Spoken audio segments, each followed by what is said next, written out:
ಕೃಷ್ಣದೇವರಾಯನ ವಿಜಯನಗರ ಕಾಲದಲ್ಲಿ ಈ ಕೊಳ್ಳೇಗಾಲ ಈ ಪ್ರಾಂತ ಎಲ್ಲವೂ ಕೂಡ ಅವನ ಸಾಮ್ರಾಜ್ಯಕ್ಕೆ ಸೇರಿತ್ತು ಅಂತ. ಅಂದರೆ ಆ ಕಾಂಟ್ಯಾಕ್ಟಲ್ಲಿ ಆವಾಗಿನ ಸಂದರ್ಭದಲ್ಲೇ ಈ ಕಡೆಗೆ ತೆಲುಗು ಜನರು ಈ ಕಡೆ ಬಂದಿರೋ ಸಾಧ್ಯತೆಗಳು ಇದೆ.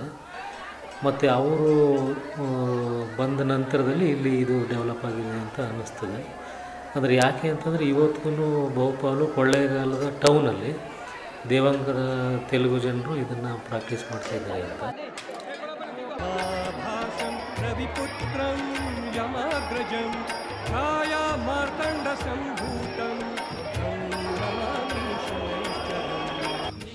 ಅನೇಕರು ನಾವು ಹುಟ್ಟಿರೋ ಈ ಮಣ್ಣಿನ ಈ ನೆಲದ ಬಗ್ಗೆ ಅನೇಕರು ನಾನಾ ಥರವಾಗಿ ಹೇಳ್ತಾ ಇದ್ದಾರೆ.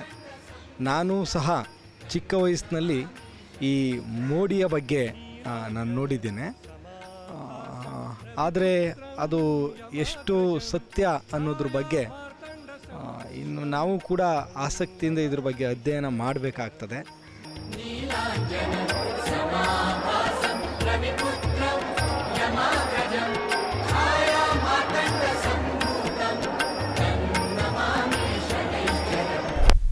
Science always rejects the things which are baseless. ನಾವು ಕೆಲವು ವೇಳೆ ನಂಬಬೇಕಾಗುತ್ತೆ. ನಮ್ಮ ಹಳ್ಳಿಗಳಲ್ಲಿ ಅಜ್ಜಿಯಂದಿರು ಮಕ್ಕಳುಗಳಿಗೆ ತುಂಬ ಅಳ್ತಾ ಇರಬೇಕಾದ್ರೆ ಅವ್ರು ಏನೇನೋ ಹುಳಿ ಎಲ್ಲ ಮಾಡಿ ಕಾಕ್ರೋಚನ್ನು ಅದೆಲ್ಲ ಹಾಕ್ಬಿಟ್ಟೆ ಮಾಡ್ತಾಯಿರ್ತಾರೆ. ಅದು ಸಡನ್ನಾಗಿ ಇದಾಗುತ್ತೆ. ಅದನ್ನೇ ಆಸ್ಪತ್ರೆಗೆ ತೋರಿಸಿದಾಗ ನಾವು V cannot control that crime. ನಂಬುವ ಅಥವಾ ನಂಬದಿರುವ ಎರಡೂ ದ್ವಂದ್ವ ಸ್ಥಿತಿಯಲ್ಲಿ ನಾನಿದ್ದೇನೆ. It is the fear which is created by religion makes the people to involve in these customs and traditions.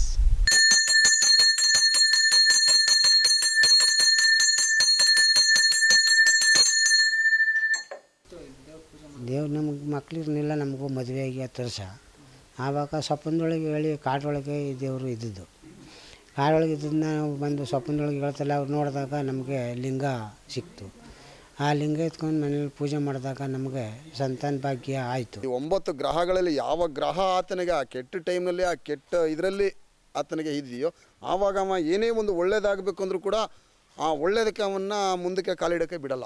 People think that we are man of God and between God and man we are the mediators. ದೇವರು ಮನುಷ್ಯನಿಗೆ support, ಮನುಷ್ಯ ದೇವರಿಗೆ support. ನಿಜವ ಸುಳ್ಳು ಹೇಳಿ? When the people are having more of a stress in the family or in their place, that actually causes them to have a lot of problems and they will start believing the superstitions. I will not forget your word